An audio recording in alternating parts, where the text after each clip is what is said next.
Bismillahirrahmanirrahim. Alhamdulillahi alamin wa bihi nasta'in ala umuri dunya waddin. Wassalatu wassalamu ala asyrafil anbiya wal mursalin sayyidina Muhammadin wa ala alihi wa sahbihi ajma'in.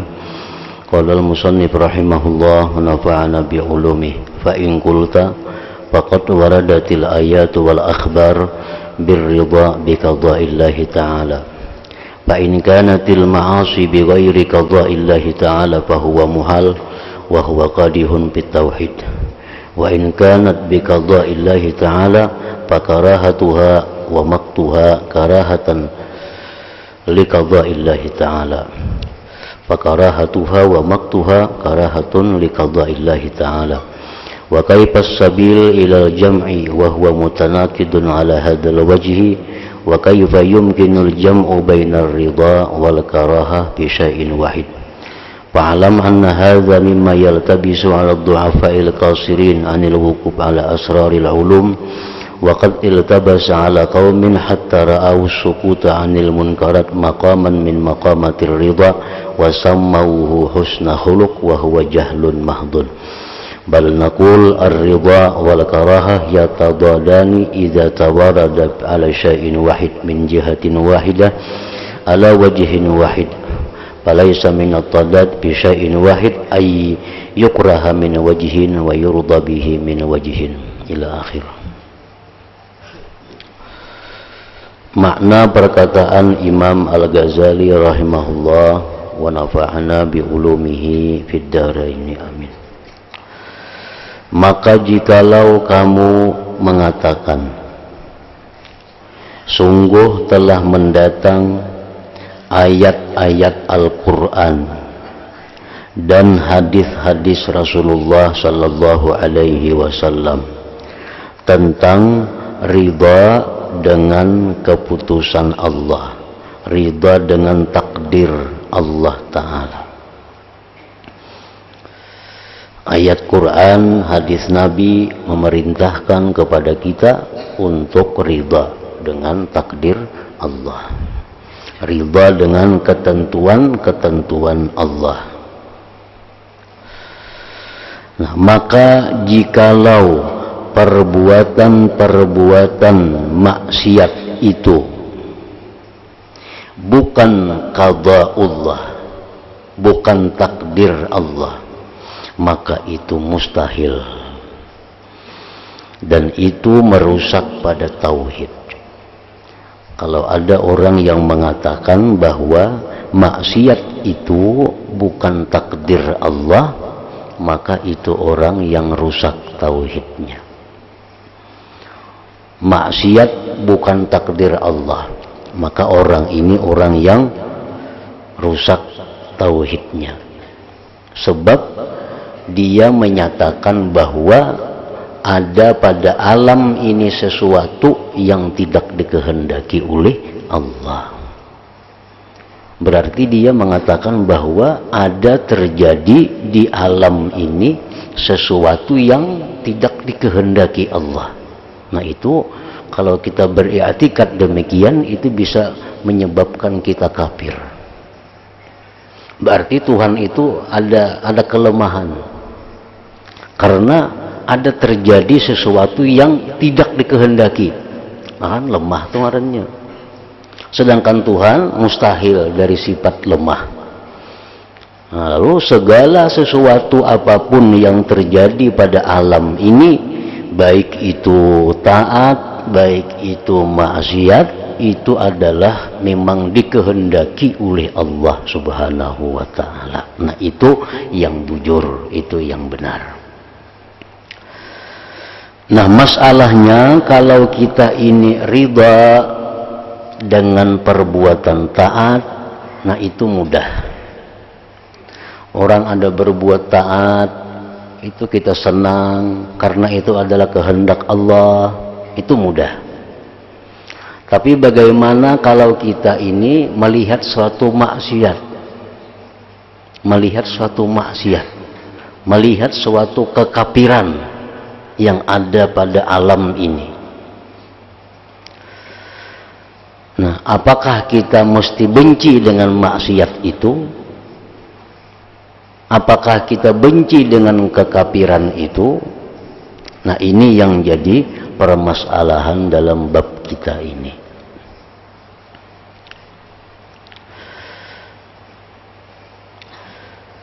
Dan jikalau perbuatan-perbuatan maksiat itu sudah diqadha oleh Allah, ditetapkan, dikehendaki, ditakdirkan, maka benci dan murka kepadanya itu maksiat adalah sama dengan benci kepada qada Allah Ta'ala.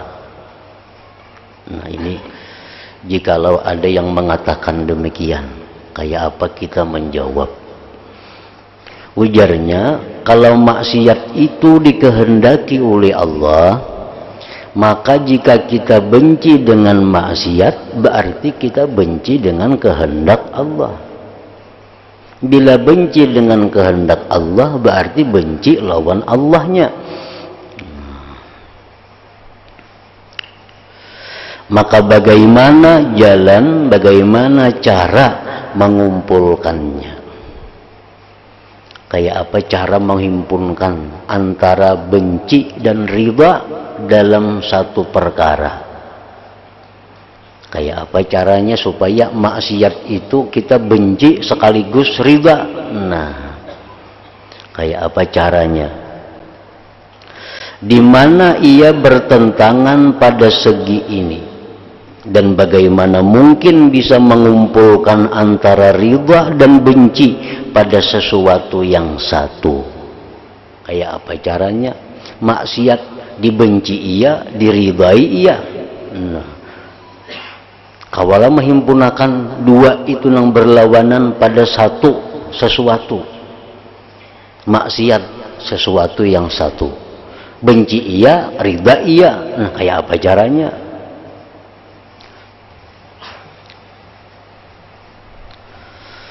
Maka ketahuilah, Imam Ghazali menjawab terhadap perkataan orang tadi, bahwa masalah ini termasuk yang samar, termasuk yang tidak nampak artinya, atas orang-orang yang lemah, orang-orang yang akalnya lemah. Memang sulit inya bisa mencerna, bisa memahami itu. Yang pendek dari mengetahui rahasia-rahasia ilmu. Dan sungguh samar, tidak nampak atas suatu kaum, sehingga mereka berpendapat bahwa diam dari perbuatan-perbuatan munkar itu suatu makam dari makam-makam riba, dan mereka menamainya dengan husnul khuluq. Nah, itu bacaannya. Dan mereka menamainya dengan husnul khuluq. Bahkan ada mazhab golongan yang mengatakan bahwa apabila kita melihat kemunkaran, kita melihat kemaksiatan, kita diam. Itu menunjukkan bahwa kita ridha dengan maksiat yang dikehendaki oleh Allah itu. Dan itu merupakan sesuatu budi pekerti yang baik, ujar pendapat satu kelompok manusia ini. Ada berpendapat ke itu. Jadi kita melihat yang munkar, kada usah ditagur, itu kehendak Allah juga. Ada melihat maksiat, kada perlu ditagur, itu kehendak Allah juga. Nah, ujarnya itu satu kedudukan yang tinggi. Kalau kita bisa demikian, kalau kita bisa demikian, berarti kita duduk di makam ridha ngarannya. Dan itu budi pekerti yang baik, ujar pendapat satu kelompok manusia ini. Nah, maka semacam ini, ujar Imam Ghazali, adalah kebuduhan semata. Ini kebuduhan ngarannya. Orang melihat nang munkar, melihat maksiat, kada usah ditagur, itu kehendak Allah juga. Ini orang bodoh yang nyata. Orang bodoh itu. Maka semacam ini adalah kebodohan semata. Bahkan kami mengatakan bahwa ridha dan benci itu dua hal yang berlawanan. Benci dan ridha itu dua perkara yang berlawanan. Ketika keduanya datang pada satu perkara, satu arah, atas satu sisi. Dalam satu perkara, dalam satu sisi, satu arah, memang benci dan ridha itu berlawanan. Bila ada ridha, kada ada benci. Bila kada ada benci, ada ridha. Dalam satu masalah, satu perkara, benci dan ridha itu memang kada bisa dikumpulkan. Maka tidaklah berlawanan benci dan ridha dari satu perkara itu. Dibencinya pada satu segi dan disenanginya pada segi yang lain. Tapi kalau masalah itu, perkara itu mempunyai banyak sisi, nah itu bisa saja terhimpun antara benci dan ridha itu pada satu sisi dan di sisi yang lain. Umpamanya hujan, aku benci lawan hujan, aku suka lawan hujan, itu kadang mau tahimpun dua dalam satu hujan, kadang mau tahimpun benci dan suka, kadang mau tahimpun. Tapi kalau dua sisi hujan itu bisa tahimpun. Aku kada katuju hujan karena bisa banjir. Nah, tapi aku katuju lawan hujan karena tumbuh-tumbuhan jadi subur. Nah, itu satu hujan tapi dua sisi. Jadi itu bisa ridha dan benci. Kalau sebuting hujan aja itu kada kawa tahimpun benci lawan suka, benci lawan ridha. Tapi kalau kita pandang hujan itu banyak mempunyai segi, hujan dari segi ini membuat banjir, kada katuju kita. Tapi hujan dari segi ini membuat subur tumbuh-tumbuhan, nah katuju kita. Nah itu bisa. Nah itu mungkin kawa kita menerima akal pikiran kita. Kawa menerima akal pikiran kita. Hari panas kada katuju, panas awak. Tapi hari panas, jamuran karing, kapasan karing, katuju kita. Dari segi yang lainnya katuju, dari segi yang lain kita kada katuju, itu bisa. Nah sama maksiat tadi, maksiat itu banyak mempunyai segi-seginya. Kalau dipandang dari satu sisi maksiat itu kita kada mungkin kawa ridha dan benci. Tapi kini kita pandang segi ini, di mana andaknya benci, di mana andaknya ridha dengan satu kemaksiatan itu.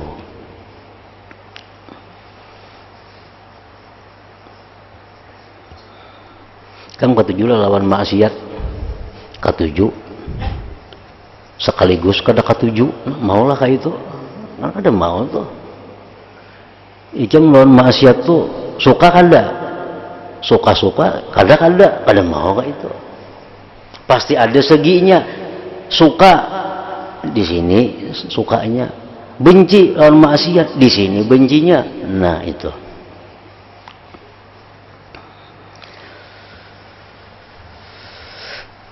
Karena, nah ini contohnya, terkadang mati musuhmu, di mana musuhmu itu adalah musuh dari sebagian musuhmu pula, dan ia mengharap-harap pada kebinasaannya, maka kamu tidak menyukai kematiannya. Pada satu segi telah mati orang yang memusuhi musuhmu, dan kamu senang dari segi bahwa musuhmu telah mati.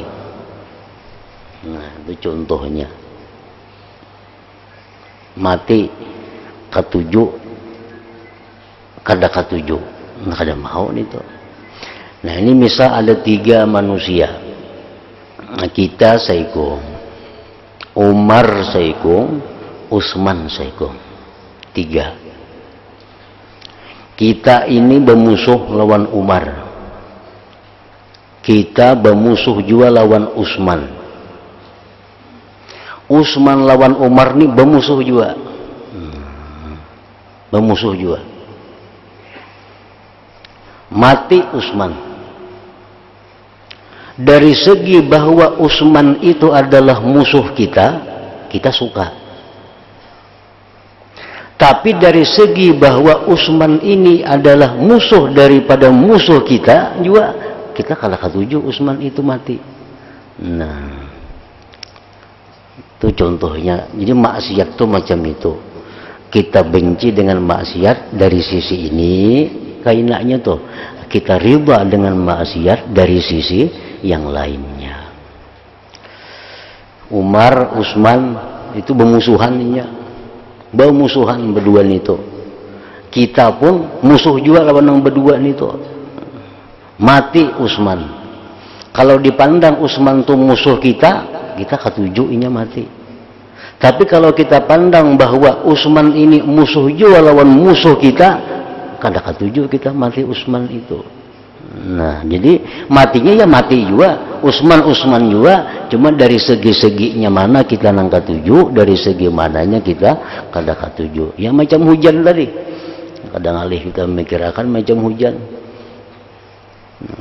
Kita pandang bahwa hujan ini maulah banjir, kada ketujuh kita. Memang kita pikirkan hujan ini maulah orang bahuma, orang bertanam nyaman, ketujuh kita. Hujannya ya hujan yang itu juga.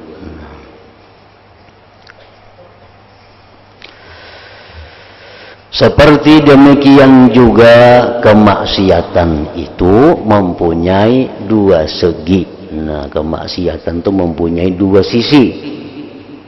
Satu, segi yang tertuju kepada Allah Ta'ala. Dari segi bahwa ia itu perbuatan Allah. Nah, maksiat itu adalah perbuatan Allah. Karena tidak ada yang berbuat selain Allah. Bila orang mengatakan ada selain Allah yang bisa berbuat, syirik itu. Karena kita tauhid bil af'al, mentauhidkan Tuhan dalam segala perbuatan. Yang hanya bisa berbuat itu adalah Allah. Itu sudah keyakinan kita. Karena sifat Tuhan wahdaniyat asa dalam perbuatan, asa dalam zat, asa dalam sifatnya. Nah, jadi maksiat itu adalah dari segi bahwa maksiat itu perbuatan Allah, ikhtiarnya dan iradatnya Allah, maka ia riba dengan yang demikian dari segi ini. Karena menyerahkan dari apa yang dimiliki dijalankannya maksiat kepada yang memiliki mengatur dari perbuatan itu, dan ia riba dengan apa yang diperbuat padanya. Jadi kita maksiat ini kita wajib riba, wajib setuju dari segi bahwa maksiat itu ciptaan Allah. Wajib kita setuju. Kita wajib setuju Allah menciptakan maksiat. Wajib setuju. Kada ketujuh, kada boleh kita.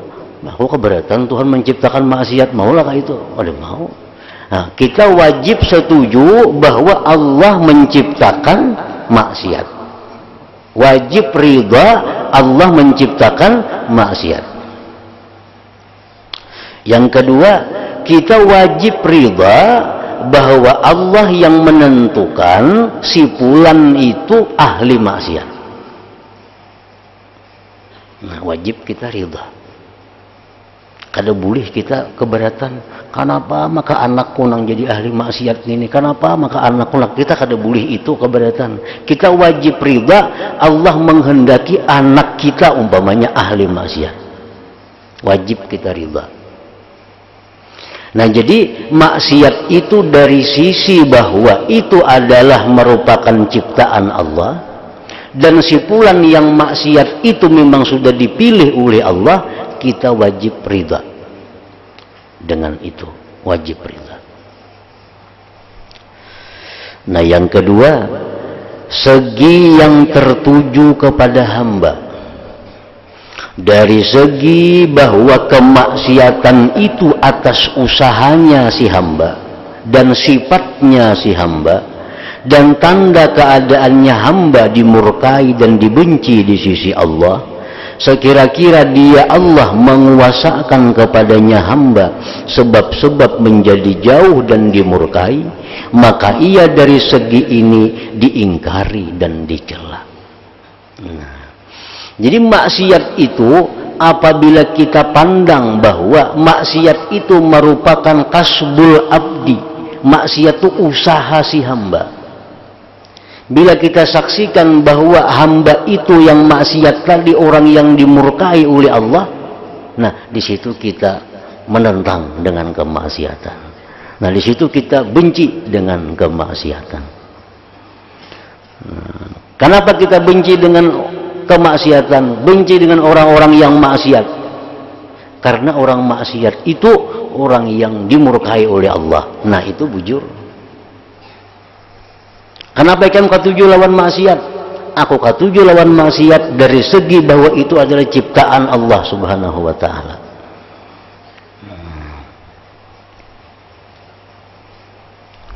Jadi artinya masalah ini sangat hati-hati.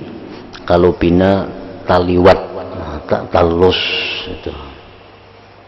Karena membenci orang nang maksiat, kaliwatan sampai benci kepada orang yang menciptakan maksiat itu. Nah, kemudian juga bisa lewat karena riba dengan bahwa maksiat itu ciptaan Allah, tak bawa-bawa kena riba kepada maksiat yang dipandang dari segi usaha si hamba. Nah, jadi itu ada batasan-batasan yang halus, batasan-batasan yang lembut. Jadi benci kepada maksiat itu ada batasnya. Ridha kepada maksiat itu pun di mana batasnya.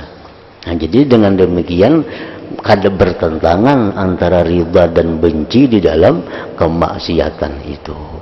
Anak kita ditimpakan Tuhan ahli maksiat, kita terima, kita ridha itu. Kita kadang mengeritik Tuhan, ya Allah kenapa anakku ini jadi ahli maksiat? Kada perlu itu. Itu kada boleh, kita kada ridha dengan takdir Allah. Kenapa anakku yang jadi nangka ini? Kenapa anakku, maka aku sudah sembahyang tahajud, sudah mendoakan ini tiap malam, kenapa maka anakku nang jadi nangka ini? Nah itu kada boleh itu. Karena itu menyalahkan Allah yang menentukan anak ini nang jadi ahli maksiat. Itu kada boleh. Tapi bila kita pandang bahwa maksiat itu adalah sifat si anak, maksiat itu adalah merupakan sebab anak ini dimurkai oleh Allah, nah kita benci dengan maksiat itu. Kita pandang dari segi itunya.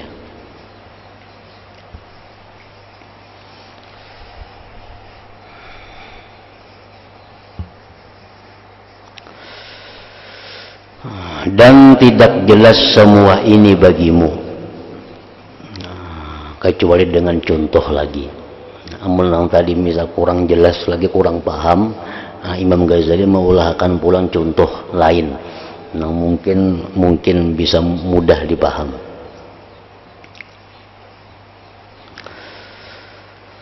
Maka marilah kami umpamakan pada seseorang yang dicintai dari makhluk. Ya, ada makhluk, Fulan ini dicintai. Ia mengatakan, si Fulan yang dicintai ini mengatakan di hadapan orang-orang yang mencintainya. Ujar si Fulan, sesungguhnya saya menghendaki membedakan kamu semua. Aku hendak membedakan ikam sekalian. Mana di antara kalian yang benar-benar mencintaiku dan mana di antara kalian yang membenciku. Saya tegakkan, buatkan ukuran yang benar dan timbangan yang tepat. Nah, ujar si Fulan nih lawan orang-orang yang ada ini. Aku hendak mengetahui ikam nang mana ikam yang bujur-bujur cinta lawan aku nang mana di antara ikam ini nang benci lawan aku. Ini aku hendak maulah ukurannya, hendak maulah apa ngarannya ujiannya di mana. Yaitu ujar si Fulan tadi, saya mencoba pada si Fulan. Saya mencoba pada si Fulan, pada seseorang. Saya menyakitinya dan saya memukulnya. Sehingga memaksanya dengan yang demikian itu kepada mencaci makiku. Sehingga apabila ia memakiku, niscaya saya membencinya dan menjadikannya sebagai musuhku. Ujar si Fulan nih, lawan orang-orang nang di hadapannya.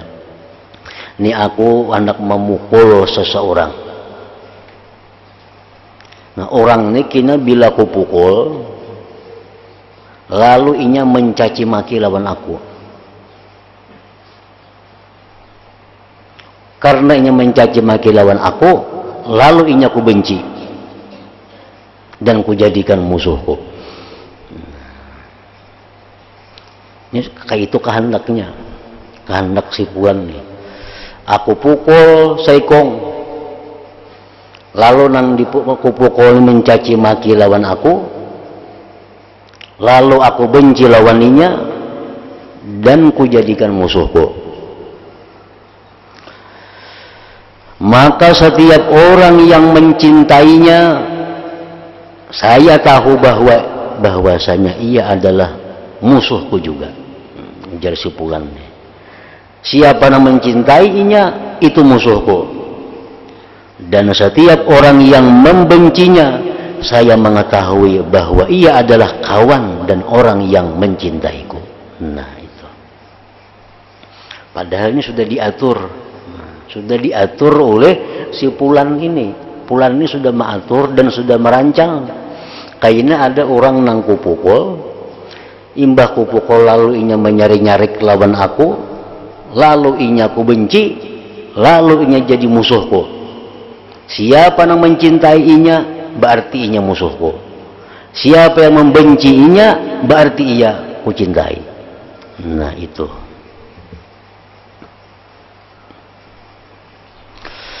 Kemudian ia melakukan cara yang demikian, diperbuatnya itu, dipukulnya orang tadi, dan berhasillah maksudnya. Daripada caci makian yang menjadikan sebab kebencian, dan berhasillah kebencian yang menjadikan sebab permusuhan. Memang sesuai kayak itu juga programnya nih, sudah kehendaknya dilaksanakan dan terjadi. Begitu dipukulnya orang ini, mencaci maki lawan inya, lalu membenci lawan inya, lalu dia pun benci kepada orang itu dan dianggapnya musuh. Maka hak atas setiap orang yang benar pada kecintaannya dan tahu dengan syarat-syarat cinta bahwa ia mengatakan. Nah kita nang melihat nih kayak apa nih? Kita nang melihat nih, kita nang melihat kelakuannya itu. Kita selaku pengagum-pengagumnya, pecinta-pecintanya, kita melihat kelakuannya macam itu kayak apa. Nah lalu ia mengatakan, kita nang melihat nih, ujar kita, adapun pengaturanmu, rancanganmu untuk menyakiti orang ini, memukul dan menjauhkannya dan melintangkannya kamu kepadanya untuk membenci dan memusuhi, maka saya mencintai dan meridainya, karena sesungguhnya itu pendapatmu, pengaturanmu dan perbuatanmu serta kehendakmu. Adapun makiannya terhadapmu, maka itu adalah permusuhan dari arahnya, karena yang menjadi haknya adalah hendaknya ia bersabar dan tidak memaki-maki. Akan tetapi adalah maksudmu daripadanya bahwa kamu memukulnya supaya ia meluntarkan makian yang mengharuskan bagi dimurkai, maka ia itu dari segi bahwa itu hasil atas kesesuaian kehendakmu dan pengaturanmu yang kamu telah mengaturnya, maka saya ridha dengannya. Dan jikalau yang demikian itu tidak berhasil, niscaya adalah yang demikian itu kekurangan pada pengaturanmu dan menghalangi pada maksudmu. Dan saya tidak suka pada luputnya kehendakmu. Nah, akan tetapi dari segi bahwasanya itu adalah sifat dari orang tersebut yang dipukul, dan usahanya, permusuhan dan serangan darinya atasmu menyalahi dari apa yang dikehendaki oleh keelukanmu. Karena adalah yang demikian itu menuntut bahwa disandang darimu pukulan dan tidak dibalas dengan makian, maka saya membencinya dari segi menisbahkannya kepadanya dan dari segi bahwa itu sifatnya, tidak dari segi bahwa itu kehendakmu dan yang dikehendaki oleh pengaturanmu. Ini tadi, ini menghendaki demikian. Si fulan ini menghendaki memukul orang, nang dipukul ini mencaci maki lawan inya, lalu inya membencinya dan dijadikannya musuh.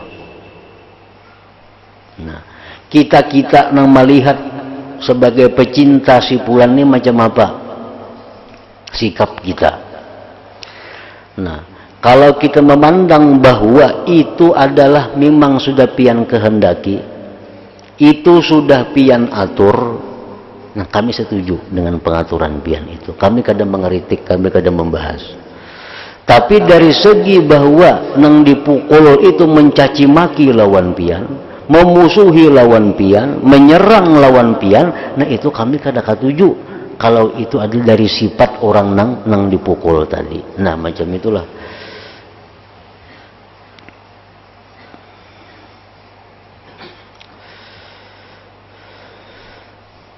Karena sesungguhnya itu adalah kehendakmu dan saya atas menyamaimu juga membencinya.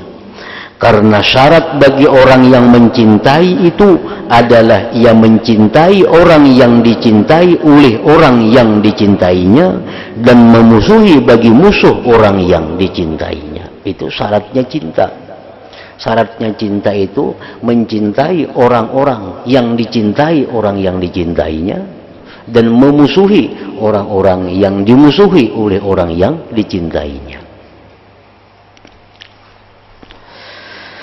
Adapun kebencian kepadamu, maka saya meridainya dari segi bahwa kamu telah menghendaki bahwa ia membencimu, karena kamu menjauhkan dari dirimu dan kamu kuasakan atasnya pengajak-pengajak kebencian. Dipukul, lalu mencaci maki. Akan tetapi saya membencinya dari segi bahwa itu sifat orang yang dibenci, usaha dan perbuatannya, dan saya murka kepadanya karena yang demikian itu. Maka ia kumurkai karena ia murka kepadamu, dan kebenciannya dan murkanya kepadamu juga pada hakku kubenci dari segi bahwa itu sifatnya, dan semua yang demikian dari segi bahwa itu adalah kehendakmu, maka ia kusukai. Jadi artinya ringkasnya bahwa maksiat itu, kalau kita pandang bahwa maksiat itu kasbul abdi, usaha si hamba, kita benci kepada maksiat. Tapi kalau kita pandang bahwa maksiat itu adalah ciptaan dari Allah, kita ridha dengan ciptaan Allah subhanahu wa ta'ala. Jadi artinya dalam setiap memandang maksiat, nah itu kita menggunakan dua mata. Kada bisa dalam menghadapi satu maksiat itu hanya satu mata nang dipakai, mesti dua mata, mata zahir, mata batin. Mata zahir memandang perilaku hamba, usaha hamba, kita benci terhadap kemaksiatan. Mata batin kita melihat bahwa maksiat itu adalah diciptakan oleh Allah, ditentukan oleh Allah, dan kita ridha dengan demikian itu. Nah, bila kada bergampir dua mata itu, kita salah dalam menghadapi suatu kemaksiatan. Mata zahir untuk yang zahir, mata batin untuk yang batin. Jangan terpaling. Ini kayaknya nang zahir, usaha si hamba nang maksiat nih dihadapi dengan batin, nah tuh luput sudah. Lalu kena riba aja dengan maksiat, ketujuh bahkan mendukung lawan maksiat karena itu kehendak Tuhan juga. Nah ini nang mata batin dipakai kepada yang zahir.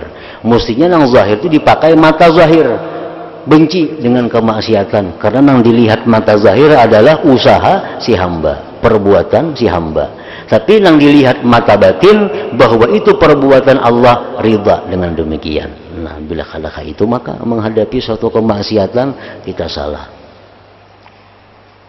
Jadi amar ma'ruf nahi munkar, nah itu mesti demikian, mesti dengan dua mata tadi, bermain kedua-duanya, mata zahir dan mata batin.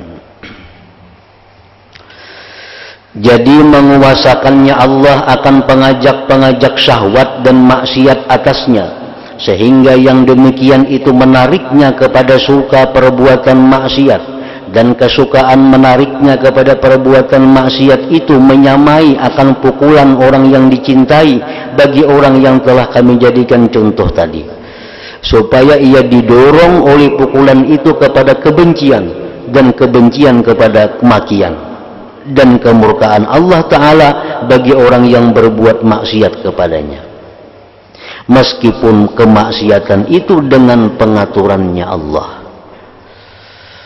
Meskipun kemaksiatan itu dengan pengaturannya, ini menyerupai kebencian orang yang dibenci kepada orang yang mencacinya, meskipun caciannya itu hasil dengan sebab pengaturan dan pilihannya. Dan perbuatan Allah Ta'ala yang demikian pada setiap hamba dari hamba-hambanya, yaitu menguasakan pengajak-pengajak kemaksiatan kepadanya, menunjukkan bahwasanya telah terdahulu kehendaknya dengan menjauhkan dan memurkainya. Nah Allah itu bila sudah menghendaki si fulan ini ahli maksiat, maka Allah kuasakan kepada fulan itu pengajak-pengajak kepada maksiat. Nah itu menunjukkan bahwa kehendak Allah itu sudah terdahulu daripada kemaksiatan itu. Dibuktikan dengan bila Allah menghendaki orang itu ahli maksiat, Allah kuasakan kepada orang itu pengajak-pengajak maksiat. Nafsu mengalahkan inya, syaitan mengalahkan inya, akhirnya orang ini jadi ahli maksiat. Dan itu sudah dikehendaki oleh Allah sebelum adanya kemaksiatan itu. Nah jadi kesimpulannya ia tadi, bahwa maksiat bila kita pandang bahwa itu adalah ketentuan Allah, kita wajib ridha. Maksiat bila kita pandang bahwa itu adalah usaha hamba, sifat hamba, kita wajib benci kepada maksiat. Nah, yang kedua kesimpulannya bahwa untuk menghadapi yang zahir, maka kita menggunakan mata yang zahir, yaitu benci kepada kemaksiatan. Tapi di dalam hati kita menggunakan mata batin, melihat bahwa maksiat itu dikehendaki oleh Allah, maka kita wajib ridha dengan kehendak Allah itu. Nah dari situ maka wajiblah bagi setiap hamba yang mencintai Allah.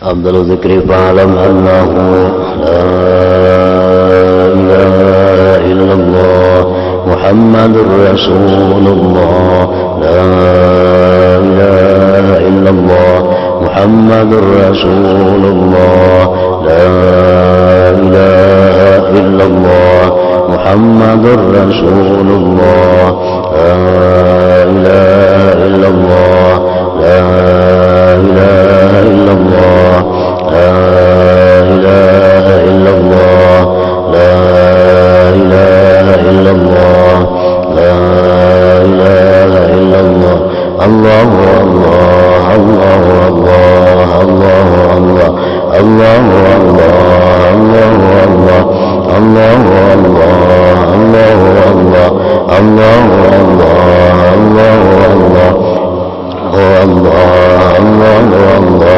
الله الله الله لا إله إلا الله محمد رسول الله لا إله إلا الله محمد رسول الله لا إله إلا الله محمد رسول الله لا إله إلا الله فاتحة الرحمن الرحيم إياك نعبد وإياك نستعين صراط الذين أنعمت عليهم فيا أيها الرجل منه شفاعة صلوا عليه وسلموا تسليما اللهم صل وسلم